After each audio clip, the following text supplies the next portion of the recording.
Audio Jungle.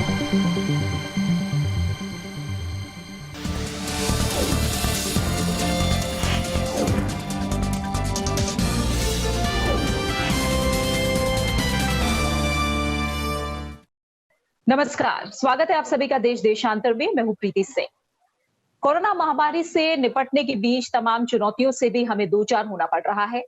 एक तरफ जहां कोरोना वायरस से संक्रमित होने वालों का इलाज किया जा रहा है, वहीं कुछ लोगों को संक्रमण से रिकवर होने के बाद म्यूकरमाइकोसिस नाम की बीमारी हो रही है। म्यूकरमाइकोसिस नाम की इस बीमारी को आम भाषा में ब्लैक फंगस कहा जाता है। देश के कुछ राज्यों में कोरोना से रिकवर लोग ब्लैक फंगस की चपेट में आए हैं। मुख्य तौर पर महाराष्ट्र में इसके कुछ मरीज देखे गए हैं और ब्लैक फंगस के कारण कुछ लोगों को अपनी आंखों की रोशनी गंवानी पड़ी है। आंखों के साथ साथ कुछ लोग ऐसे भी हैं जिनकी जान पर भी बनी है इस फंगस के कारण। इसलिए देश देशांतर में आज हम कोविड-19 और ब्लैक फंगस की बात करेंगे और इसके बारे में जो तमाम पहलू हैं, चाहे इसके लक्षणों की बात हो, बचाव की बात हो, ट्रीटमेंट की बात हो, अलग-अलग पहलुओं को लेकर आज हम जागरूक होने की कोशिश करेंगे। और इस पर चर्चा के लिए मेरे साथ दो खास मेहमान जुड़े हुए हैं। मेरे साथ है doctor Vishnu Panigrahi, group head medical strategy and operations, Fortis health care. साथ ही मेरे साथ है doctor Suryakant, professor and head respiratory medicine, king George medical university Lucknow. आप दोनों मेहमानों का बहुत बहुत शुक्रिया मेरे साथ इस चर्चा में जुड़ने के लिए। डॉक्टर विष्णु पानीग्राही, मैं आप ही से पहले शुरुआत करूंगी। मैं चाहूँ थोड़े बेसिक्स आप इसको लेकर हमें पहले समझाएं। अब हम म्यूकर माइकोसिस की बात करते हैं या कहीं ब्लैक फंगस, ये आखिर है क्या?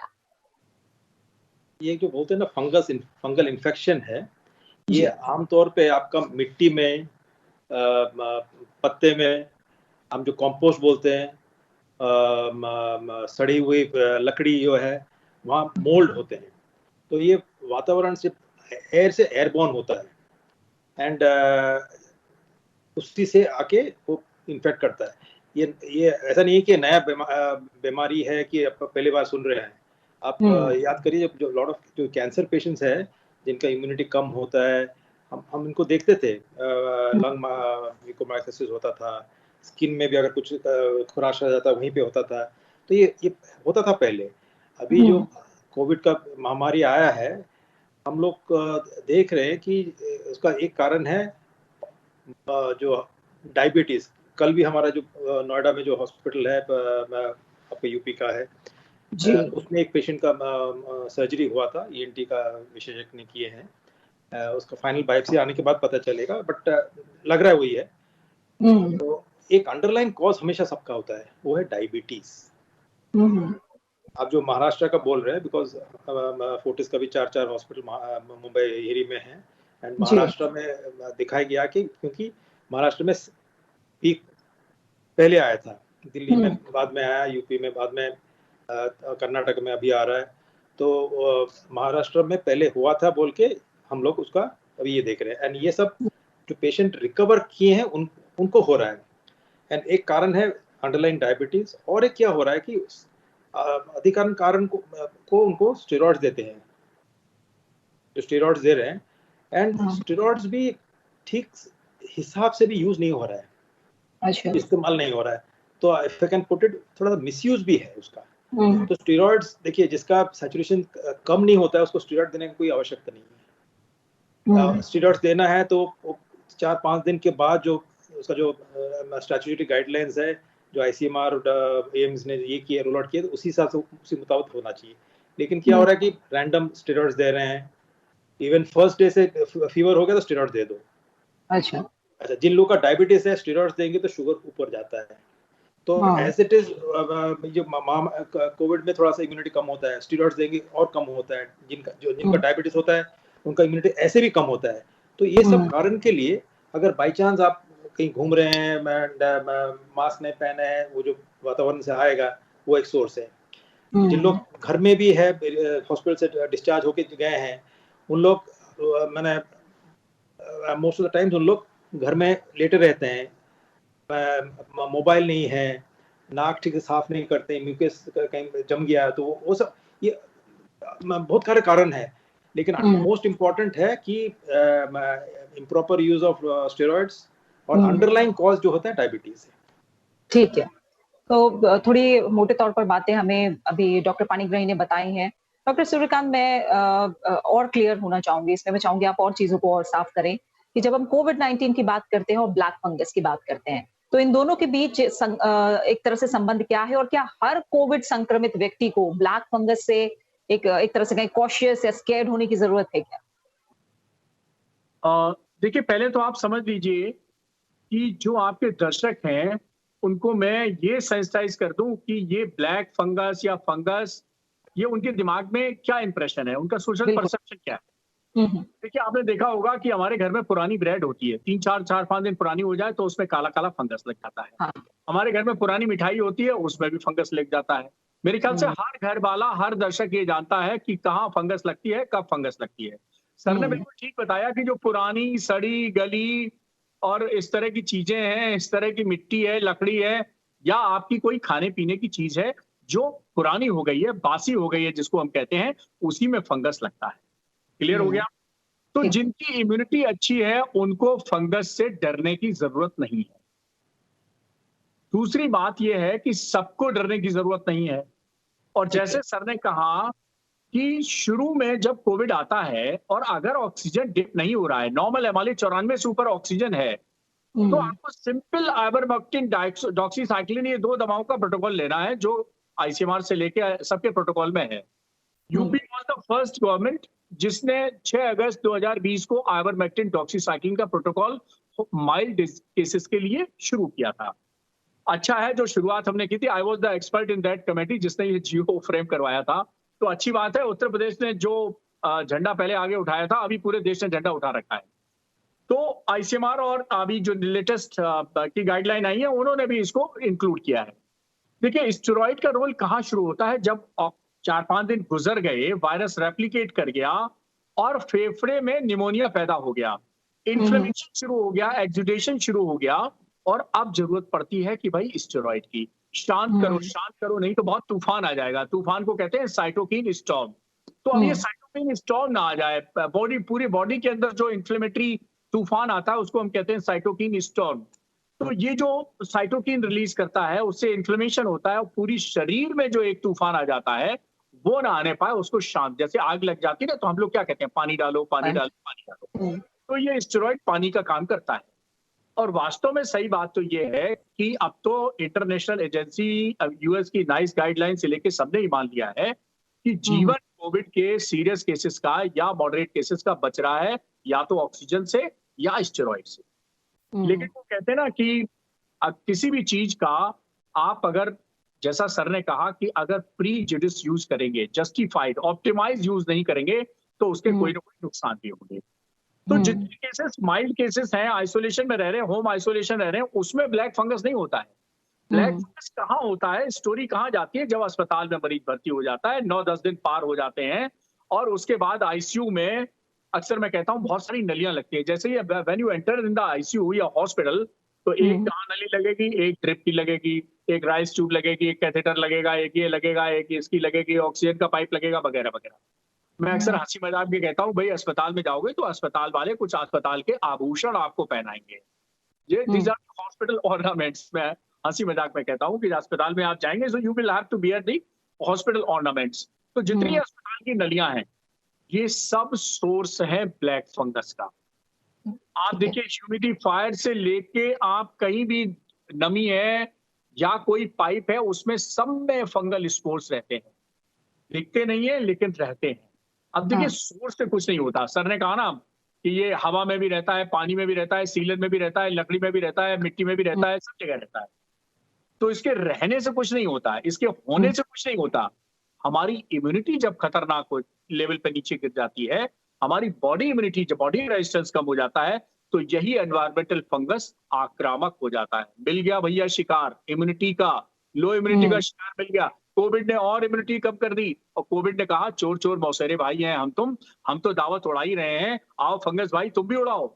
तो हुँ, ये अब पहले से डायबिटीज है, पहले से कैंसर है, पहले से लिवर डिजीज है, पहले से हार्ट डिजीज है, पहले से अनकंट्रोल्ड अस्थमा है, अनकंट्रोल्ड सीओपीडी है, या पहले से हुँ, अनकंट्रोल्ड कोई बीमारी चली आ रही है, अनकंट्रोल्ड, मैं बार बार कह रहा हूं अनकंट्रोल्ड, हुँ, तो वो इम्यूनिटी पहले से गिरी हुई है। कोविड और आ गया, उसने और इम्यूनिटी गिरा दी। लंबे समय तक हॉस्पिटल में आप भर्ती हैं, दिमाग रूप में सदमा पहुंचा, अरे बाप रे, मैं हॉस्पिटल में आ गया, आईसीयू आ गया, पता नहीं मैं बचूंगा कि नहीं बचा गया। और जैसे हाँ। ही ख्यालात इसमें दिमाग में आते हैं, इम्यूनिटी और डाउन हो जाती है। हम्म। ये पक्का शिकार हो गया फंगस का। जब बहुत, जैसे हमने कहा ना, ताजा ब्रेड में फंगस नहीं लगती। किस ब्रेड में जी। फंगस लगेगी? आपके दर्शकों को बता दूं, जब 4-5 दिन पुरानी हो जाएगी। तो हम्म। आपकी इम्यूनिटी जब कमजोर हो चुकी है, तो फंगस, वही फंगस जो एनवायरनमेंट में ऐसे ही रह रहा है, वो हम्म। आक्रामक हो जाता है, वो हम्म। हमलावर हो जाता है, और वो शरीर को नुकसान पहुंचाने लगता है। कहाँ? नाक और साइनस में नुकसान पहुंचा सकता है, आंख में नुकसान पहुंचा सकता है, दिमाग में साइनस नुकसान पहुंचा सकता है, और हम्म। फेफड़े में नुकसान पहुंचा सकता है। तो आपके सिर दर्द हो सकता है, आपकी आंखों में लालपन और खुजली हो सकती है, आपके नाक से पानी निकल सकता है, यहाँ पर हम्म। दर्द हो सकता है, एक तरफ फेस सुन्न हो सकता है, दर्द हो सकता है, जबड़े में दर्द हो सकता है, दांतों जी। में दर्द हो सकता है, आपको खांसी में खून आ सकता है, सांस बढ़ सकती है, फीवर तेज हो सकता है, और तो और आपको एक के बजाय दो दिखने लगते हैं। डॉक्टर सूर्यकांत देखेंगे, एक के बजाय दो डॉक्टर सूर्यकांत, दो प्रीति जी नजर आएंगे।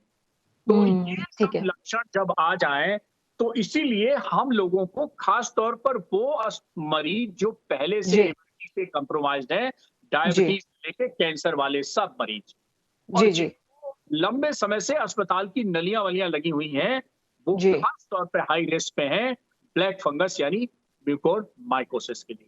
तो ठीक है। ऐसे लोगों को, हम डॉक्टर को भी सजग रहना पड़ेगा, बाकी हाँ। सबको भी सजग रहना पड़ेगा कि कैसे हम जल्दी सस्पेक्ट कर लें, कैसे जल्दी डायग्नोज कर लें, और हम्म। या तो इंजेक्शन एम्फोटेरिसिन बी से हम ठीक कर लें, और या फिर हाँ। सर्जिकल इंटरवेंशन से ठीक कर लें, या तो आई ठीक है। सर्जन को बुला के, या न्यूरो सर्जन को बुला के, या फिर ईएनटी सर्जन को बुला के। ठीक है। तो और जो इससे जुड़े पहलू हैं, आपने बहुत अच्छे से बताया डॉक्टर सूर्यकांत। डॉक्टर पाणिग्रह, मैं चाहूँगी और इससे जुड़े पहलू हैं, उस पर भी आप थोड़ा हमें बताएँ। लोगों के मन में है दूसरा सवाल कि क्या ये जानलेवा है, ये फेटल है, या ये कंटेजियस है? क्या ये एक से दूसरे में फैल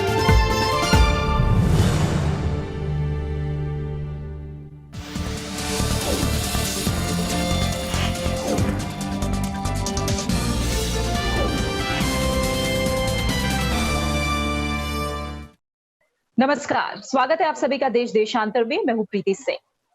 कोरोना महामारी से निपटने के बीच तमाम चुनौतियों से भी हमें दो चार होना पड़ रहा है। एक तरफ जहां कोरोना वायरस से संक्रमित होने वालों का इलाज किया जा रहा है, वहीं कुछ लोगों को संक्रमण से रिकवर होने के बाद म्यूकरमाइकोसिस नाम की बीमारी हो रही है। म्यूकरमाइकोसिस नाम की इस बीमारी को आम भाषा में ब्लैक फंगस कहा जाता है। देश के कुछ राज्यों में कोरोना से रिकवर लोग ब्लैक फंगस की चपेट में आए हैं।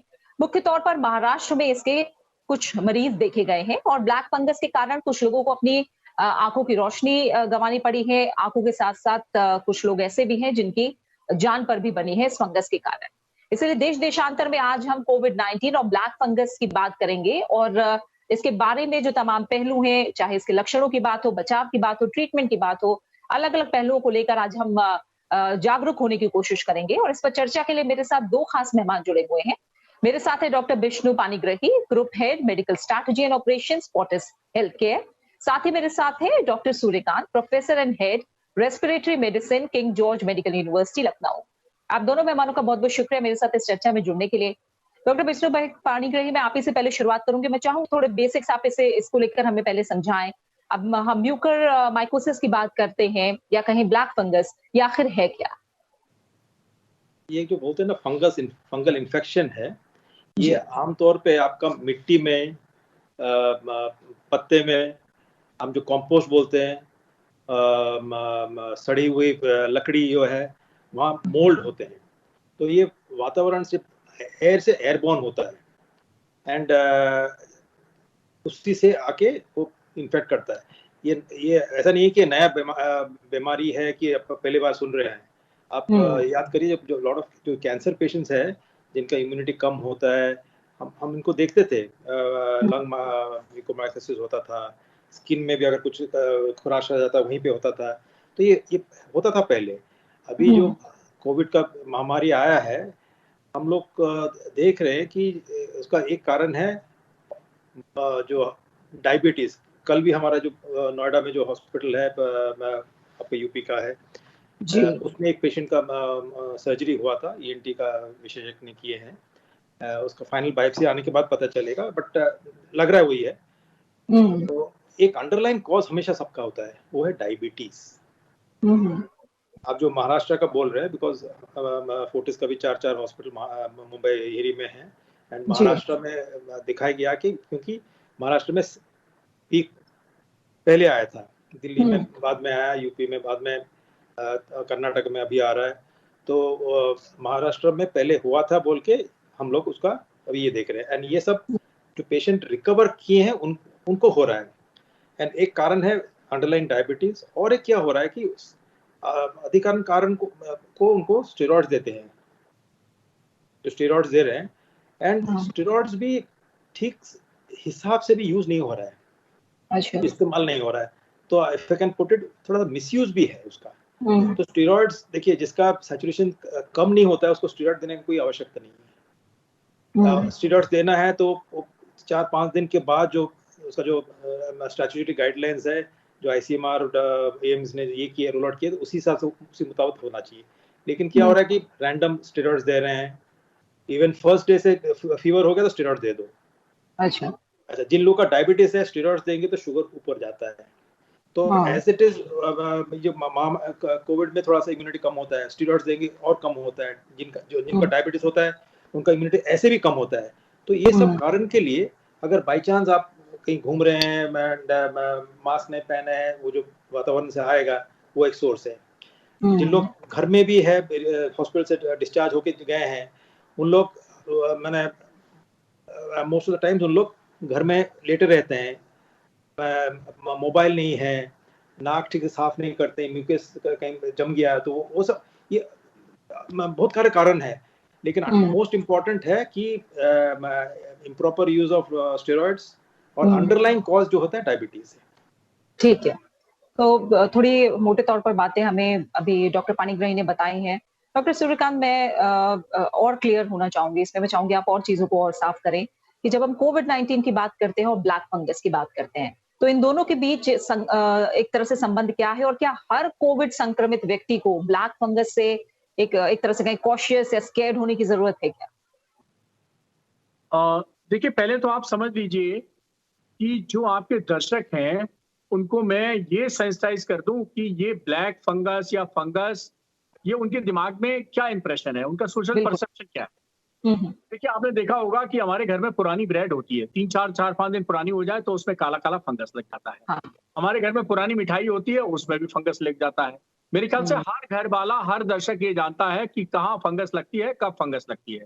सर ने बिल्कुल ठीक बताया कि जो पुरानी सड़ी गली और इस तरह की चीजें हैं, इस तरह की मिट्टी है, लकड़ी है, या आपकी कोई खाने पीने की चीज है जो पुरानी हो गई है, बासी हो गई है, जिसको हम कहते हैं, उसी में फंगस लगता है।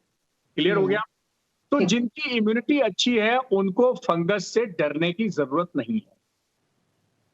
दूसरी बात यह है कि सबको डरने की जरूरत नहीं है।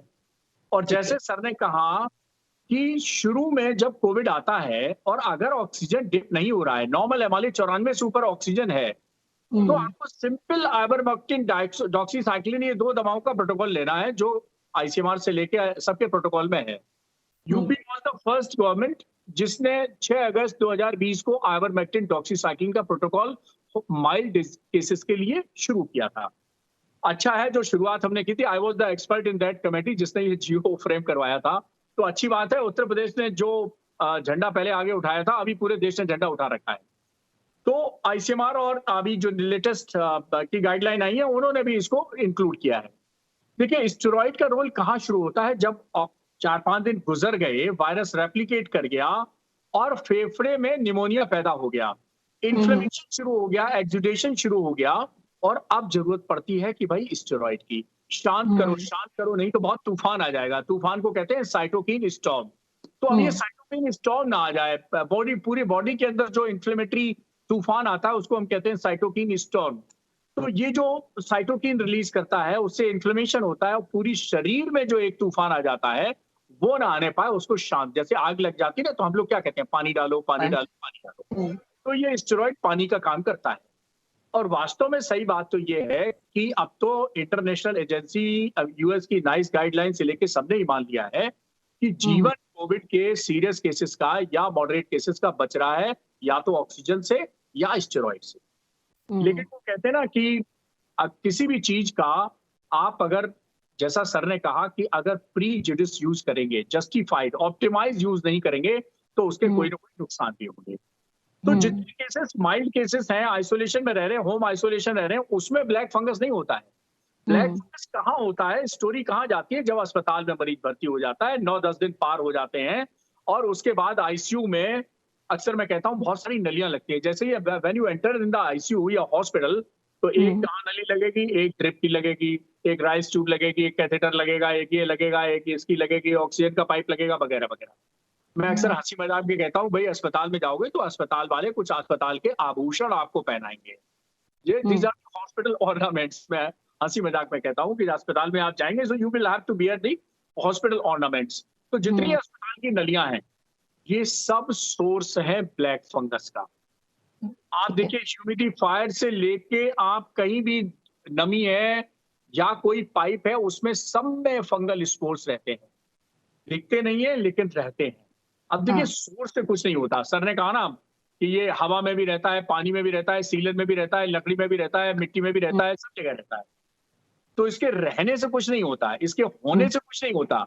हमारी इम्यूनिटी जब खतरनाक लेवल पे नीचे गिर जाती है, हमारी बॉडी इम्यूनिटी, जब बॉडी रेजिस्टेंस कम हो जाता है, तो यही एनवायरमेंटल फंगस आक्रामक हो जाता है। मिल गया भैया शिकार इम्यूनिटी का, लो इम्यूनिटी का शिकार मिल गया। कोविड ने और इम्यूनिटी कम कर दी और कोविड ने कहा चोर चोर मौसेरे भाई हैं हम तो दावत उड़ा ही रहे हैं, आओ फंगस भाई तुम भी उड़ाओ। तो ये अब पहले से डायबिटीज है, पहले से कैंसर है, पहले से लिवर डिजीज है, पहले से हार्ट डिजीज है, पहले से अनकंट्रोल्ड अस्थमा है, अनकंट्रोल्ड सीओपीडी है, या पहले से अनकंट्रोल्ड कोई बीमारी चली आ रही है, अनकंट्रोल्ड, मैं बार बार कह रहा हूं अनकंट्रोल्ड, तो वो इम्यूनिटी पहले से गिरी हुई है। कोविड और आ गया, उसने और इम्यूनिटी गिरा दी। लंबे समय तक हॉस्पिटल में आप भर्ती हैं, दिमाग रूप में सदमा पहुंचा, अरे बाप रे मैं हॉस्पिटल में आ गया, आईसीयू आ गया, पता नहीं मैं बचूंगा कि नहीं बचा गया। और जैसे ही ख्यालात इसमें दिमाग में आते हैं, इम्यूनिटी और डाउन हो जाती है। तो ये पक्का शिकार हो गया फंगस का। जब बहुत, जैसे हमने कहा ना, ताजा ब्रेड में फंगस नहीं लगती। किस ब्रेड में फंगस लगेगी आपके दर्शकों को बता दूं, जब 4-5 दिन पुरानी हो जाएगी। तो आपकी इम्यूनिटी जब कमजोर हो चुकी है, तो फंगस, वही फंगस जो एनवायरनमेंट में ऐसे ही रह रहा है, वो आक्रामक हो जाता है, वो हमलावर हो जाता है और वो शरीर को नुकसान पहुंचाने लगता है। कहाँ? नाक और साइनस में नुकसान पहुंचा सकता है, आंख में नुकसान पहुंचा सकता है, दिमाग में नुकसान पहुंचा सकता है और फेफड़े में नुकसान पहुंचा सकता है। तो आपके सिर दर्द हो सकता है, आपकी आंखों में लालपन और खुजली हो सकती है, आपके नाक से पानी निकल सकता है, यहाँ पर दर्द हो सकता है, एक तरफ फेस सुन्न हो सकता है, दर्द हो सकता है, जबड़े में दर्द हो सकता है, दांतों में दर्द हो सकता है, आपको खांसी में खून आ सकता है, सांस बढ़ सकती है, फीवर तेज हो सकता है, और तो और आपको एक के बजाय 2 दिखने लगते हैं। डॉक्टर सूर्यकांत देखेंगे, एक के बजाय 2 डॉक्टर सूर्यकांत, 2 प्रीति जी नजर आएंगे। तो ये सब लक्षण जब आ जाए, तो इसीलिए हम लोगों को खास तौर पर वो मरीज जो पहले से इम्यूनिटी से कंप्रोमाइज्ड है, डायबिटीज लेके कैंसर वाले सब मरीज, और लंबे समय से अस्पताल की नलियां वलियां लगी हुई हैं, वो खास तौर पे हाई रिस्क पे हैं ब्लैक फंगस यानी म्यूकोरमाइकोसिस के लिए। तो ऐसे लोगों को, हम डॉक्टर को भी सजग रहना पड़ेगा, बाकी सबको सजग रहना पड़ेगा कि कैसे हम जल्दी सस्पेक्ट कर लें, कैसे जल्दी डायग्नोज कर लें, और या तो इंजेक्शन एम्फोटेरिसिन बी से हम ठीक कर लें, और या फिर सर्जिकल इंटरवेंशन से ठीक कर लें, या तो आई सर्जन को बुला के, या न्यूरो सर्जन को बुला के, या फिर ईएनटी सर्जन को बुला के। ठीक है।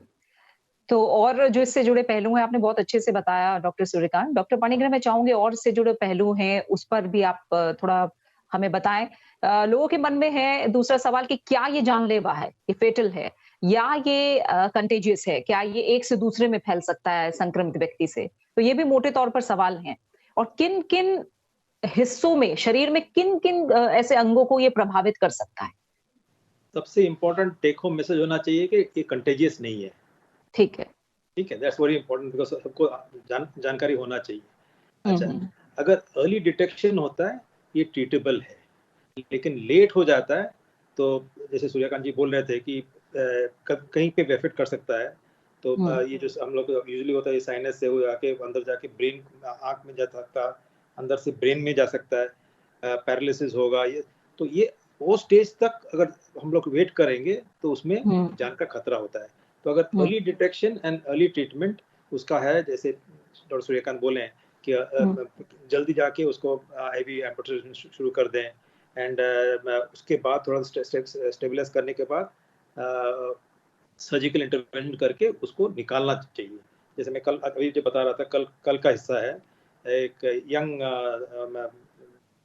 पर्सन जो उसका कोविड से रिकवर कर गया था, दूसरे हॉस्पिटल में था, उसका ले आके ENT सर्जन ने ऑपरेशन किया, ठीक ठाक है, पेशेंट अभी बैठा है, हंस रहा है। अभी मैं इवनिंग में आफ्टरनून में उसका ये कर रहा था, उसका जस्ट पूछताछ कर रहा था कैसा है बोल के। एंड इसका संजोग की बात है कि मनोज जी का मैसेज आया कि इसके बारे में बात करना है, so it just a coincidence. तो ये है, तो कंटेजियस नहीं है, जान के खतरा है अगर लेट करें तो इसलिए उसका कुछ ये है कि जब अगर नाक में पानी निकल रहा है, रंगीन पानी, मैंने काला पानी, ब्राउन पानी, मैंने लाल पानी, जो खून का ये होता है, तो तुरंत डॉक्टर के पास चले जाना। हेडेक होता रहा है, एक साइड का हेडेक हो रहा है, फीवर हो रहा है थोड़ा सा, तो ये सब अगर हो रहा है तो जल्दी डॉक्टर के पास जाना है, लेट करेंगे तो जान का खतरा है। अच्छा, बिल्कुल। तो यानी सही समय पर लक्षणों को पहचाने और जल्द से जल्द डॉक्टर को संपर्क करें तो आप काफी हद तक इसे कंट्रोल कर सकते हैं। और एक बार फिर मैं इस बात को दोहराऊंगी, जैसे डॉक्टर पाणिग्राही ने कहा कि ये संक्रमण से नहीं फैलता, यानी एक से दूसरे व्यक्ति को हो जाए ऐसा नहीं है इसमें। कुछ और बातें अब जो डॉक्टर सूर्यकांत है उसके बारे में भी बताइए। आपने मोटे तौर पर लक्षण आप दोनों ने बताए हैं। सबसे बड़ा जो सवाल आता है वो ये आता है कि पहला जब लहर थी तब हमने ब्लैक फंगस के मामले इतने क्यों नहीं सुने थे, और इस लहर में हम देख रहे हैं तो ब्लैक फंगस के मामले सामने क्यों आ रहे हैं? जी, बिल्कुल ठीक है प्रीति जी। देखिए, पहले वेव और दूसरे वेव में हमें अंतर समझना चाहिए। पहली वेव में जो कोविड था वो उसकी इन्फेक्शियसनेस यानी संक्रामकता, यानी एक मरीज से दूसरे मरीजों में फैलाने की क्षमता उतनी ज्यादा नहीं थी, एक बात। दूसरी बात यह है कि इतने लंबे समय तक हॉस्पिटलाइजेशन नहीं होता था। इस बार हॉस्पिटलाइजेशन ज्यादा हो रहा है, पोस्ट कोविड कॉम्प्लिकेशन इक्वली ज्यादा हो रहा है। इसीलिए मैं कहता हूं, मैं अक्सर कहता हूं कि देखिए, अपने यहाँ अभी अभी हम लोगों ने नवदुर्गा मनाए हैं। नवदुर्गा में देवी जी के 9 दिन होते हैं। मैं कहता हूं 9 दिन पार तो नैया पार। अब 9 दिन के बियॉन्ड जब नैया चली जाती है तो थोड़ी डगमगाने लगती है। तो उसमें ये सब कॉम्प्लिकेशन नजर आते हैं। मैं लोगों को 3 तरह के कॉम्प्लिकेशन से आगाह कराता हूं। एक, छोटे छोटे थक्के बन जाना, जिसको हम थ्रोम्बस बोलते हैं, वो भी इसमें हो जाता है। छोटी छोटी लीक हो जाना फेफड़े से, जिसमें निमोमीडियास्टम या निमोथोरेक्स, लोग कहते हैं ना फेफड़े से थोड़ी एयर लीक कर गई, तो वो भी एक कॉम्प्लिकेशन है। तो छोटे छोटे थ्रोम्बस बन जाना, निमोमीडियास्टम या निमोथोरेक्स यानी एयर लीक हो जाना, और तीसरा है ब्लैक फंगस हो जाना। हम सभी चिकित्सकों को ये 3 जो मेन इंपॉर्टेंट कॉम्प्लिकेशन है उनसे जरा नजर रखनी पड़ेगी, किसी तरह नजर से ये ओझल ना होने पाए। और इस बार बहुत लंबा लंबा, अभी देखिए हम लोगों ने सर्च देखी मार्च के एंड में, और अभी भी मैं देख रहा हूं कि जो पेशेंट हम लोगों ने, किंग जॉर्ज मेडिकल यूनिवर्सिटी, हमारे यहाँ तो लगभग 1000 बेड हैं, इससे भी ज्यादा बेड हैं कोविड के, और बहुत सारे आईसीयू हैं, 7-7 आईसीयू चला रहे हैं हम लोग। तो हम ये देख रहे हैं कि इवन जो हम लोगों ने अप्रैल के फर्स्ट वीक में अभी पेशेंट भर्ती किए थे, उनमें काफी पेशेंट अभी हम डिस्चार्ज नहीं कर पाए। कई पेशेंट ऐसे हैं जो आईसीयू से फिर ऑक्सीजन बेड से पोस्ट कोविड फैसिलिटी में आए, क्योंकि आरटीपीसीआर नेगेटिव हो गए। तो आरटीपीसीआर नेगेटिव होने के बाद भी, मतलब वायरस तो चला गया, मर गया, खत्म हो गया, उसके बाद भी उसके जो पोस्ट इफेक्ट है यानी पोस्ट कोविड इफेक्ट है, उसमें ये तीनों चीजें देखी जा रही हैं। तो कहने का मतलब है कि ये कोर्स बहुत प्रोलॉन्ग हो रहा है, और जैसा मैंने कहा कि अस्पताल का कोर्स अगर प्रोलॉन्ग होगा तो ये 3 चीजें ज्यादा देखने को मिलती हैं, हमें तीनों को देखना पड़ेगा, और इसीलिए ये चीजें देखने को मिल रही हैं। और जैसा सर ने कहा कि अर्ली डायग्नोसिस हो जाए, अर्ली ट्रीटमेंट हो जाए, शुगर बढ़िया हम कंट्रोल कर लें, अंडरलाइन जो और लंग डिजीज है वो भी हम अच्छा कंट्रोल कर लें, तो हम पेशेंट को बचा लेते हैं। लेकिन फिर भी on an average usually 99% cases में जो हो रहा है, जिससे पूछो डायबिटीज है, हाँ है, तो सबसे ज्यादा जो हो रहा है डायबिटीज में। अब जब डायबिटीज में हम लंबे समय तक स्टेरॉइड भी देते हैं, तो कहते हैं ना नीम और करेले का कॉम्बिनेशन, तो उसमें हम एक तरफ इंसुलिन देके शुगर कंट्रोल करने की कोशिश करते हैं, स्टेरॉइड बढ़ाने की कोशिश करता है, और तीसरे ये जो डलियां तमाम सारी पड़ी हैं, ये फंगस स्पोर का सोर्स बन जाती हैं, तो बड़ी समस्या बन जाती है। तो कई बार हमें जो है वो मेडिकल ट्रीटमेंट भी देना पड़ता है, और कई बार हमें सर्जिकल इंटरवेंशन भी करना पड़ता है। लेकिन एक मैं क्वेश्चन जरूर दे दूं, देखिए, स्टेरॉइड और ऑक्सीजन दोनों जान बचाते हैं, लेकिन दोनों का उचित उपयोग किया जाए। कई लोग कहते हैं ऑक्सीजन लगाई नहीं, एक ऑक्सीजन का भी मिसयूज होता है। अब आपको जान के बहुत ताज्जुब होगा, ऑक्सीजन का मिसयूज क्या हो सकता है। ऑक्सीजन लोग लगाते हैं, सोचते हैं हमारे मरीज की ऑक्सीजन 99 100 रहे, ये गलत। ऑक्सीजन को भाई 94 के ऊपर मत रखिए, नहीं तो जो बॉडी का अपना सिस्टम है ऑक्सीजन को बढ़ाने का, वो भूल जाएगा, वो रिफ्रैक्टरी हो जाएगा, वो खत्म हो जाएगा और आप ऑक्सीजन डिपेंडेंट। तो ये भी नहीं करना। कई लोग लगते हैं ऑक्सीजन सिलेंडर मिला नहीं, रेगुलेटर घुमाओ घुमाओ घुमाओ, उनको मजा आता है 99 गई, वाह मेरे मरीज की 99 हो गई, मेरा मरीज बच गया। ये गलत परसेप्शन, ऐसा मत करिए। आप ऑक्सीजन को 94 ही तक ले जाइए भाई, मैजिक नंबर 90।